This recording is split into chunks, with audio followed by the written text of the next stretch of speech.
আসসালামু আলাইকুম। JM capital auto সলিউশনের পক্ষ থেকে সবাইকে স্বাগতম। এইখানে যে গাড়িটা দেখতেছেন এটা হচ্ছে নিসান এক্সটেল 2016 মডেলের একটা হাইব্রিড গাড়ি। তো গাড়িটার সমস্যা হলো বৃষ্টির ভিতরে চালাইছিল ভদ্রলোক, তারপরে দেখতেই পারতেছেন ভিতরে কি পরিমাণ পানি চলে গেছে এবং পানি যাওয়ার এক পর্যায়ে গাড়িটা অফ হয়ে যায়, স্টার্টই হয় না, গাড়ির কোনো সুইচ টুইচ কিছু হয় না।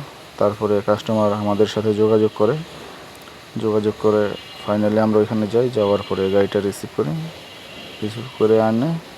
তারপর আমরা যে গাড়িগুলো খুলতেছি, তো এই কাজগুলো আমরা অ্যাভেলেবেল করে থাকি। আপনাদের যদি এই বৃষ্টির ভিতরে কোনো এই ধরনের সমস্যা হয়ে থাকে তো আমাদের সাথে যোগাযোগ করতে পারেন।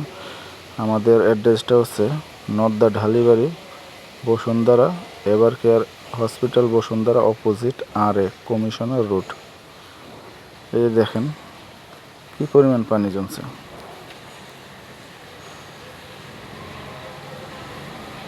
তো আমরা আগেও বেশ কিছু গাড়ি এই বৃষ্টির ভিতরে এই ধরনের সমস্যা হয়েছিল, আমরা এই কাজগুলো অ্যাভেলেবেল করছি।